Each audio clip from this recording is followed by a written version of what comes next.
All right. Plan for today is to hopefully finish the introduction and mostly the review material that we will see soon. But also we were at the place where we're talking about some kind of Bayesian introduction, like inference introduction. I think I gave the overview of talking about, let's see, yeah, I think here. Yeah, I think we were here looking at, before presenting the toy example, and looking at the procedure of Bayesian inference. So again, we have this, before seeing the data, we have this prior probability or prior distribution about a hypothesis, or maybe about a parameter of interest. And then you're going to collect data. And also together with the data, you will have a model that you're going to work with, which we're going to see soon in the toy example. And what happens after that is, after collecting the data, you're going to update our probability of the hypothesis or understanding of the parameter given the data that we just observed. And once you do that process, it's called what we mentioned as posterior probability or posterior distribution if we're working with the distribution. And in the context of doing the hypothesis that we're talking about over here, you're going to have a conditional distribution, conditional probability in this case, where you have the hypothesis given the data. So that's how everything set up in the general format. And then exactly how we do each part, of course, depends on the problem, depends on the model that you're going to come up with. And we're going to see more examples coming up throughout the semester as well. And we ended here last time that the frequentist p-value is the reversed conditional probability. It is about the probability of observing something as extreme as what the data tells us, given that the null hypothesis is true. And for us, it's the other way around. It's given the data, what is your understanding, or what is your distribution or probability understanding posterior for the hypothesis. So even though I name it as a toy example, but pretty much this kind of screening or testing is pretty common in practice. And you would imagine that if you go in to take a particular test and then you get, let's just say the COVID test, if you get a positive outcome, you might want to do a second test just to make sure that you do, to make sure that you do have it before you do any kind of treatment, even though I know nowadays, as long as you have a positive test, you will be isolated and all that, quarantine. So in some other cases, for example, the breast cancer screening, which is at a higher stake, because the thing is, well, I shouldn't say higher stake, but pretty high stakes in this case as well, because if it's a false positive that you're gonna go, like you take one test and you get a positive test, and then you might have to, if you decide to go through the treatment, it's actually pretty brutal in many ways. So in that case, people do want to take a second test to make sure that they indeed have it. And so here, this example, which is widely used in practice, I think to some degree as well, is how to determine whether somebody really has cancer, breast cancer. So there are three statistics that I want to share early on before we move on to the calculation and the Bayes rule practice and all that. So first of all, the American Cancer Society estimates that about 1.7% of women have breast cancer. And also there's this foundation states that the mammograph technology correctly identifies about 78% of women who truly have breast cancer. So this is a conditional probability. If somebody does have breast cancer, the accuracy of the test, meaning that they're going to correctly identify those ones who truly have breast cancer with a 78%. So you see that it's not a really high percentage, but nevertheless, this is the technology that people have at the moment. Also, an article published in 2003 suggests that up to 10% of all of the mammograms are false positive. So what that means is that it's a conditional probability again. If somebody does not have breast cancer, you will still come up positive as 10%. Okay, so we have one marginal probability of 1.7% of all women would have breast cancer. And then we have two conditional probabilities, both of them. The first one is, I guess, is the true positive rate. And then the other one is the false positive rate. So for us, given all of this information, we're curious about if somebody, a woman, get a positive breast cancer outcome result, we're curious about the probability that she indeed does have breast cancer. So to frame it into our Bayesian inference procedure, prior to see any testing and any information, let's just say, between the patient and the doctor, what probability should doctor assign to any randomly selected female patient having breast cancer? So I know I post this on Moodle and also through the email. So I think for simple ones, I will just like talk about the quick answer, but then when we go to the calculation exercise, I would like to put you into breakout room to make sure that you get the exercise.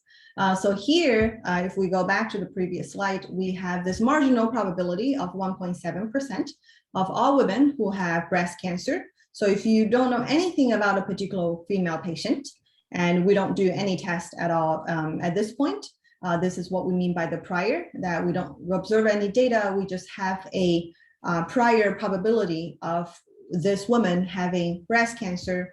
If we don't know anything, I think the best guess we have is the domain knowledge. In this case, it's going to be 1.7%. So it's 0.017 for this particular patient before we do any test or before we know anything more about her. Okay, so this is determine the prior. This is a simple example, and I think overall straightforward. Now, like I said, we're going to go into the situation where we do have a positive test for this woman, and we're curious about whether she does indeed have a breast cancer situation here. So when a patient goes through breast cancer screening, there are two competing claims. Okay, patient had cancer and patient doesn't have cancer. If a mammogram yields a positive result, what is the probability that a patient has cancer?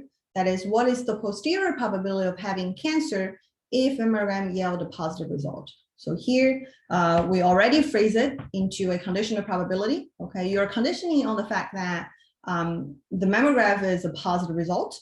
And then the question is whether, what is the probability that this woman indeed have breast cancer?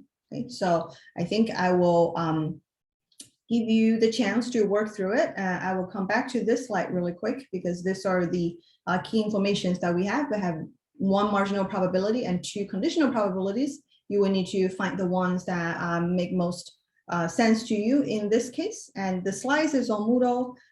So if you are able to download it, this is on slide 26. If you scroll down to the next, the answer pops up. So I will recommend you not to scroll down before you try it out. So I will give you maybe like 1-2 minutes in the big group right now so you can look at the question and also work it out a little bit. And then I will put you in a breakout room with others so you can maybe discuss your approaches and also maybe to see if you are able to get the same answer. And then we can come back as a whole group to look at the results.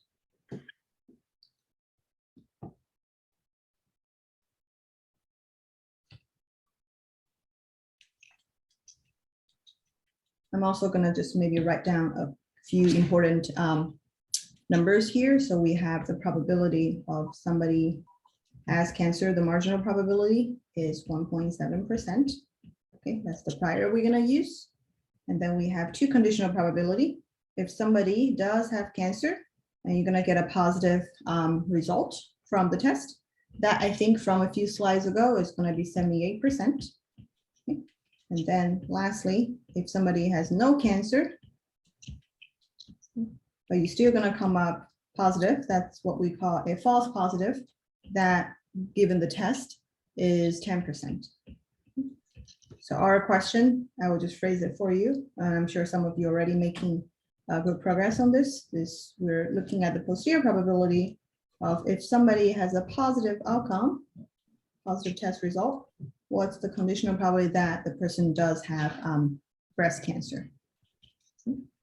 And Bayes' rule, maybe one more thing before we stop, as we know, is if I want to know conditional probability of a given B, okay, will be the joint of A and B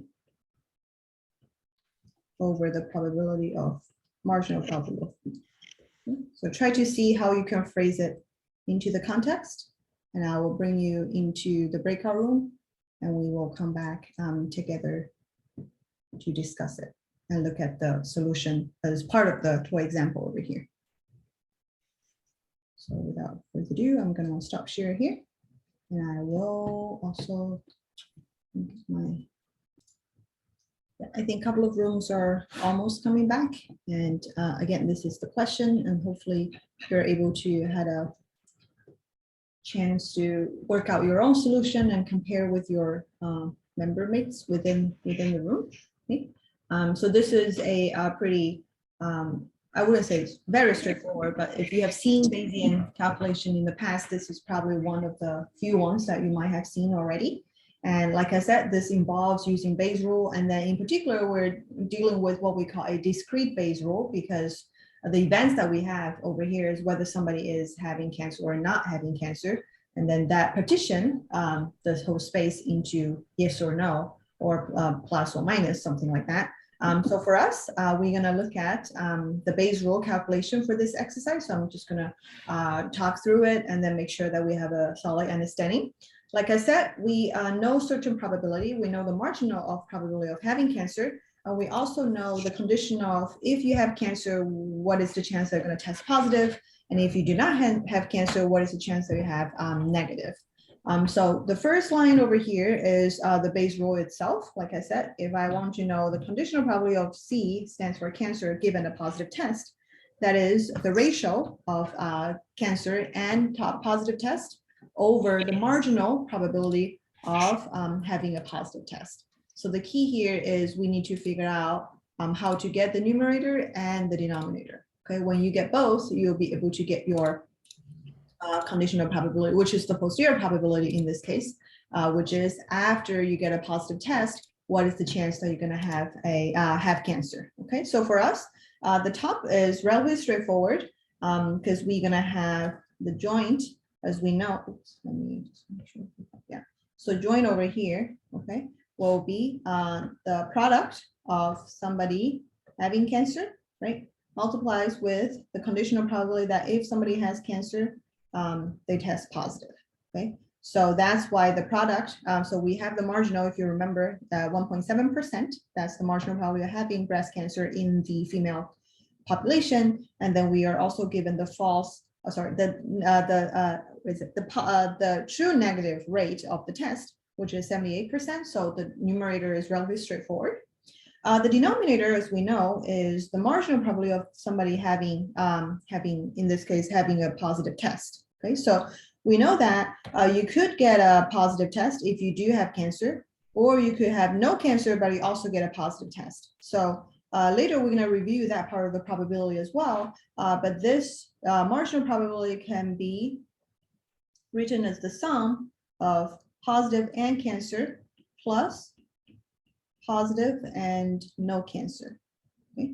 Like I said, we're going to do a review more formally about how to get a marginal probability by this kind of law of total probability result. But for this simple example, we should be able to reason through that this will be the way that you can get the marginal probability, which is enumerating, right, the joint of plus and cancer plus that of the plus and no cancer. So that's why you will see that the denominator, we have two terms. The first term is actually exactly the same as the numerator, whereas the other term, which is what we have over here. So this 0.983 is 1 minus that 1.7%. Okay, so this is the marginal probability of no cancer, and then you multiply that with the conditional probability of plus given no cancer.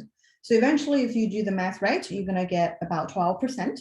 So you will see that even though this person unfortunately has a positive screening test, the conditional probability, which is the posterior probability, actually only gives her a 12% chance of really having breast cancer. Okay, so the reason, well, there are many reasons, of course, but we can see that, well, the true positive rate is not quite high, right? We'll hope a test will be a little bit more accurate, but at the same time, the false positive rate is, we hope it can be as low as we can. So my point is, if we have more accurate tests, both direction, we might be able to have a even more confident or higher level of actually confirming it. So this is the first part of the toy example. You will see that we are calculating the posterior after getting one positive test.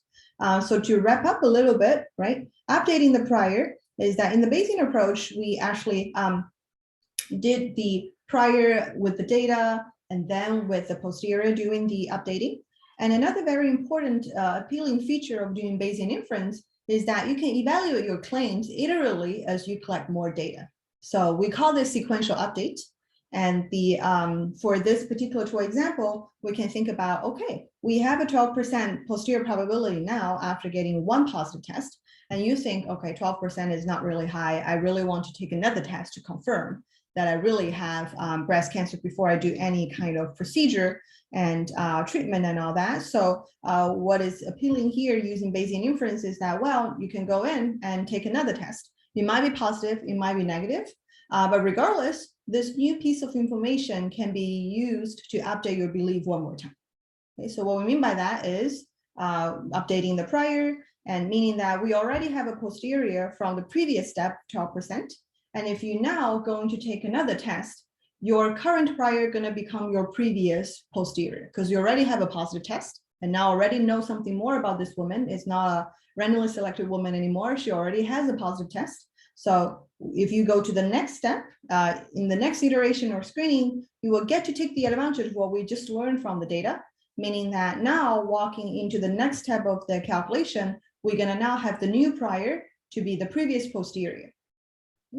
And what we mean by that is, in other words, you update your prior with our posterior probability from the previous iteration. So quick exercise over here, which I won't bring you back to breakout room, but suppose this woman got a positive result in the first test and wants to get tested again, just to double check. What should be the new prior probability that this woman has cancer? Is this probably smaller, larger, or equal to the prior probability in the first test, and why? So just heads up, the first test, that prior probability was 1.7%. It was the first one, okay? And the question is, among the four choices over here, which one should be the new prior that you're going to use, and why that is the case? I'm going to give you 1 minute, and then I will talk about it, or invite one of you without going to the breakout room to talk through this, and then I will do another exercise to let you go back to the breakout room to check in one more time. So among the four choices, which one you think is the new prior that you should use for this particular woman who got a positive test in the first round?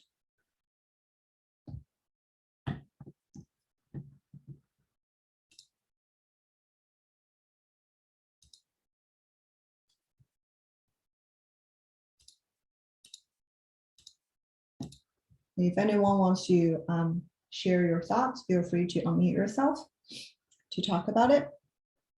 You don't need to raise hand. I think I won't be able to see it. Just too many things going on the screen. But feel free to unmute, and also just, especially when I share full screen, I won't be able to see the chat or anything. So you should just unmute yourself whenever you have questions or comments. Any thoughts? Yeah, Sarah.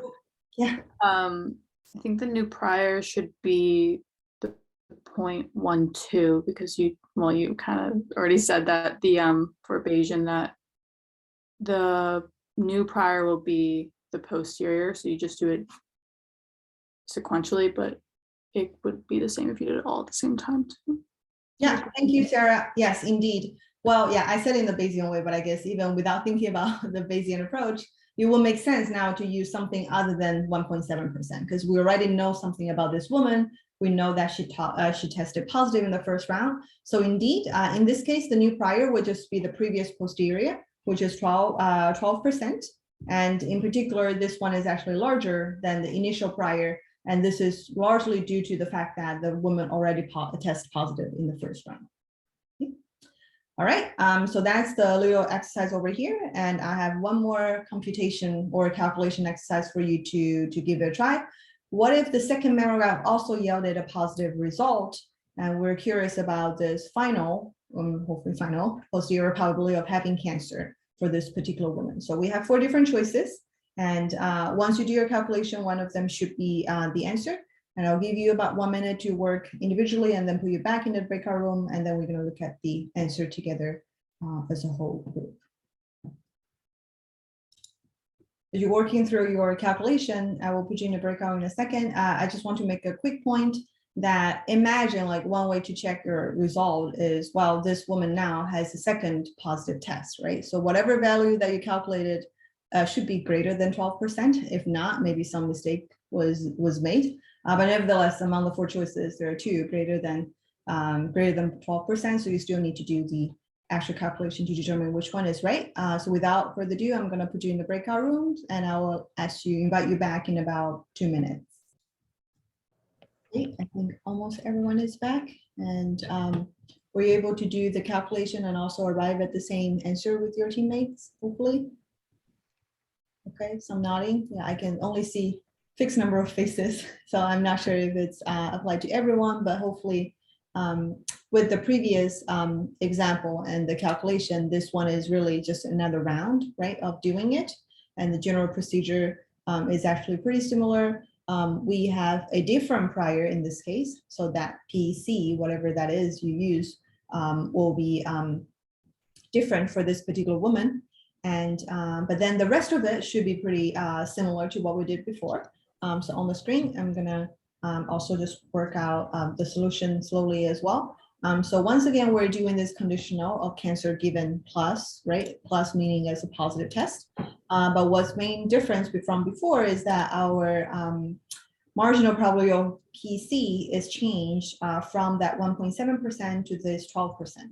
So you update that, and this is the sequential update that we mentioned earlier. We are using the previous posterior as the new prior because this woman is no longer a randomly selected woman anymore. She is a person who has a positive test in the first round.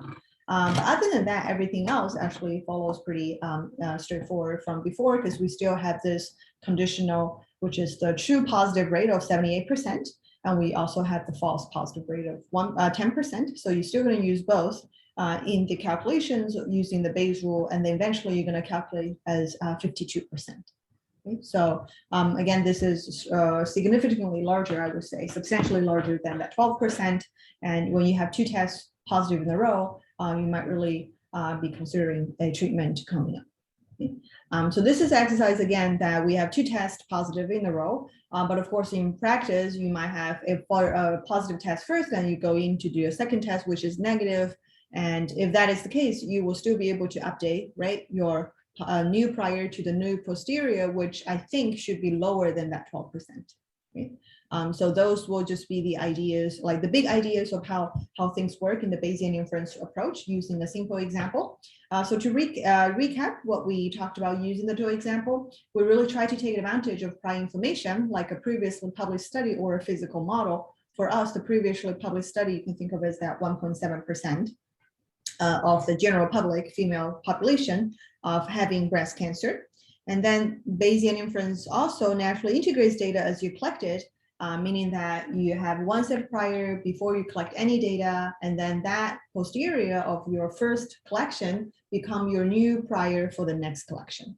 Okay, so we can do this iteratively, and we will get an exercise in the homework as well to see how sequential updates work in different contexts. Overall, also Bayesian inference really try to avoid the counterintuitive frequentist definition of p-value. Instead, we're going to base the decisions on the posterior probability that given the observed data and the model that you have, we want to know the conditional probability, which is the posterior in this case, that the hypothesis is true. One caveat, which many of you probably already thought about already, is that we should watch out because a good prior helps and bad prior going to hurt, but the prior matters less the more data that you have. So we're also going to see some examples as well. And if you remember on Wednesday, I mentioned that when we have a large amount of data, the Bayesian results and the frequentist results should converge. Okay? And this is another way to think about it, as you can see that, well, Bayesian inference does take into account of the prior as well as the data and the model that you have. So of course you want to use a good prior if it's useful. If it's not really useful or you don't know anything about it, we will introduce what we call like non-informative prior, things like that, or weakly informative prior that you can let the data to drive the inference. But nevertheless, the prior going to matter less and less if you have more data. Okay, which is kind of hopefully intuitive because we do have these two pieces of information and one might drive the overall inference more than the other. And from the data side is more about the larger the sample you have or the more data you can collect, you are driving the Bayesian inference more by the data instead of by the prior. Okay, so that's another way to think about the big picture. And also more advanced Bayesian techniques offer flexibility not present in frequentist models. I mentioned one on Wednesday that if you have prior information about several populations are similar to each other. In the frequentist world, you either do separate inference of different groups or you combine and pull them together. But in Bayesian method, which is one of the main modeling techniques we're going to cover later in the semester, is the hierarchical model, that we're able to borrow information across different groups when we're trying to understand certain parameters of those situations. Okay, so that I think wraps up this section, and I'm going to stop recording.